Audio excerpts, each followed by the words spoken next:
Toughness.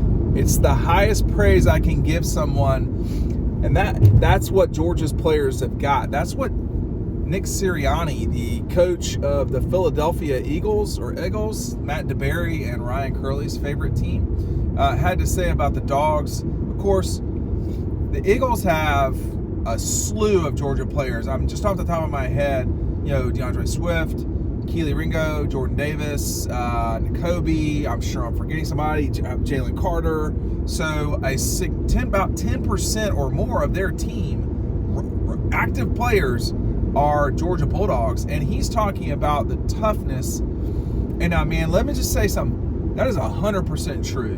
And like, why can I say that and it not be just some sort of usual dog and pony show that you see from some idiot on YouTube? Well, I've covered the team for 25 years, A. B, I'm down there on the field. I see it every single game. And then C,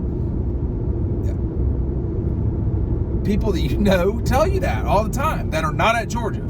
I mean, they talk about the toughness of the players. The other thing, too, let me just add this about being on the sideline during games, because there's nothing wrong with not being on the sidelines if you're in the media. I mean, some people are not photographers. There's certainly an advantage for being up high. You can see a lot of stuff we don't get to see. But I see stuff that people don't. I hear stuff people don't. And I go back to 2021. Stick with me on this story. I go back to 2021 when we're all at Neyland Stadium. And if you've never been to Neyland, it's an extremely challenging place to play. Ask Nick Saban. It's extremely loud. And if Tennessee's good or sort of good, it makes for a hard time playing. Tennessee jumps out and scores immediately against Georgia in 2021. And I think Georgia scored again, but it was like 10-7 Tennessee to start the game, something like that. And Georgia's defense, there was a concern among the coaching staff about the speed at which Tennessee plays.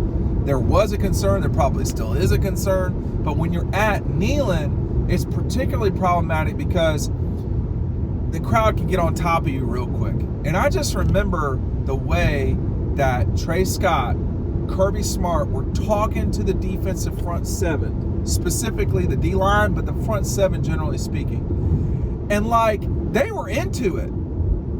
Like, they understood. I think it was almost like they were happy to be challenged. In 21, you got to remember, in 21, they'd really only played one challenging road game, and that was at Auburn. The Clemson game was challenging for sure, but it wasn't a road game. I mean, half the stadium was Georgia people. So, when they go to Vanderbilt, there was hardly anybody there. It was more Georgia people than Vandy. I'm trying to think of the other games in 21 where they were on the road. I don't know, but it wasn't. I mean, Auburn was, of course, rocking and rolling, but it had been like a month and a half since Georgia had seen that. And, of course, when you're in the moment, you don't know if you're going to win the game or not. The way those guys were, no one's freaking out. Like, if you're screaming and yelling at a game, it's too late.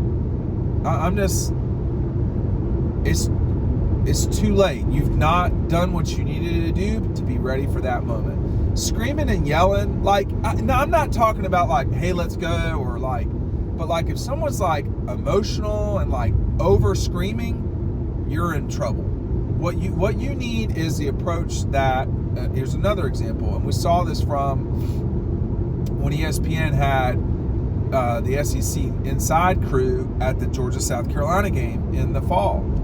There was nobody screaming and yelling and panicking and all this stuff. Like, that's a bad sign. You want guys that know what they're doing.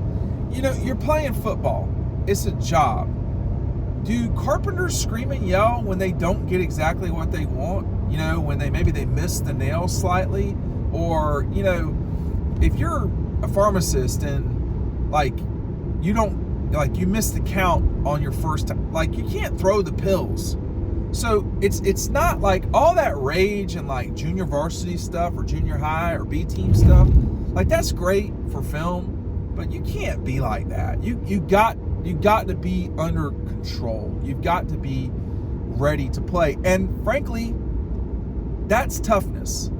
All these guys in the SEC, all of them, If you're playing a sport in the SEC, gymnastics, softball, you're physically tough.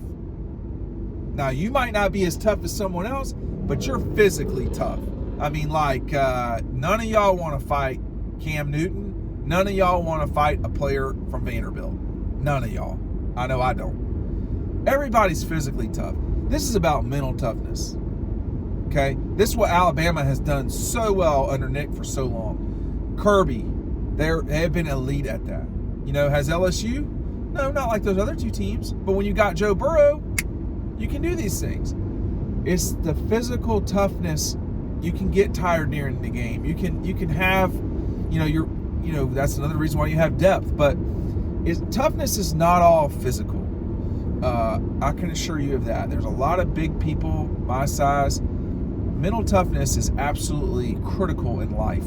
And that's what Sirianni's really talking about here, is things are not going to go your way. I mean, that's just all there is to it. And when you're younger, that is harder to understand because you've had less experience. You don't know what it's like to get really bad news from a doctor, or you've never gotten blown out in a sporting event because you've been better than everybody else, or you don't know what it's like to be in a quarterback battle, or you don't know what it's like to have people doubt you. To have toughness is to trust the coaching that you're getting. It is to trust the process that you're going through in your life or your sport or whatever. And sometimes mental toughness is understanding that I want something and it's not going to happen. How am I going to react to that? I mean, you have to remember, I think a very good example of this is, of the two national championships Georgia played, let's just take the whole last 3 years. Georgia losing to Alabama in Atlanta in 2021. They could have let that just blown their whole program up, the whole season. Why can't we beat Alabama? Well, you can. You just have to go beat Michigan first, and then you have to beat Alabama. And well, they did that. Getting down 18 to Ohio State. A game that, Georgia got out-coached. They got, the players were not doing what they needed to do. Georgia was getting beaten, period. Just straight up. Getting out-coached, getting out-played, all of it. Well, they could have just rolled over and died. Nope, they came back and won the game. What about the loss to Alabama in 2023 in Atlanta? What's the lesson from that? Well, there's two that I can think of. You have to always be ready in championship moments to play like a champion. And, you got to realize all the time that the other team wants to win too, and things aren't, just not going to go your way. And then B, Georgia could have been like Florida State and taken their ball and gone home, cried about it, whined about it, tried to leave their conference, whatever. Yeah, I'm talking about you, Florida State, because y'all acted like a bunch of, 12-year-olds. No, you acted like a bunch of 8-year-olds. And, and Georgia didn't. The same thing that happened to Florida State is the same thing that happened to Georgia. One had elicited more outrage, but Georgia was a better team than Florida State the whole year, and proved it when what was left of Florida State showed up in Miami, and they just whipped their ass. And no yeah buts. Lavakaki didn't have to play in that game. He didn't, but he did. Carson Beck. It's just the whole place. Cedric Van Pran. What does Cedric Van Pran have to prove? Nothing. So toughness is not just about, physicality.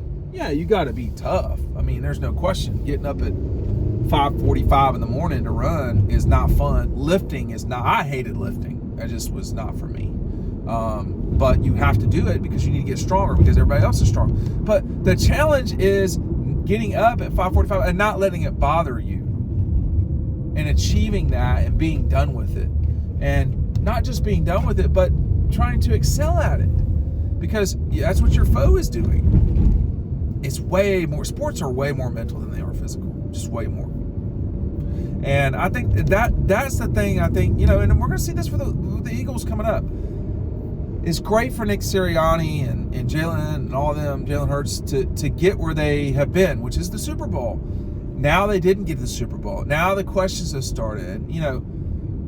There's questions about Georgia now too. I mean, shall we review?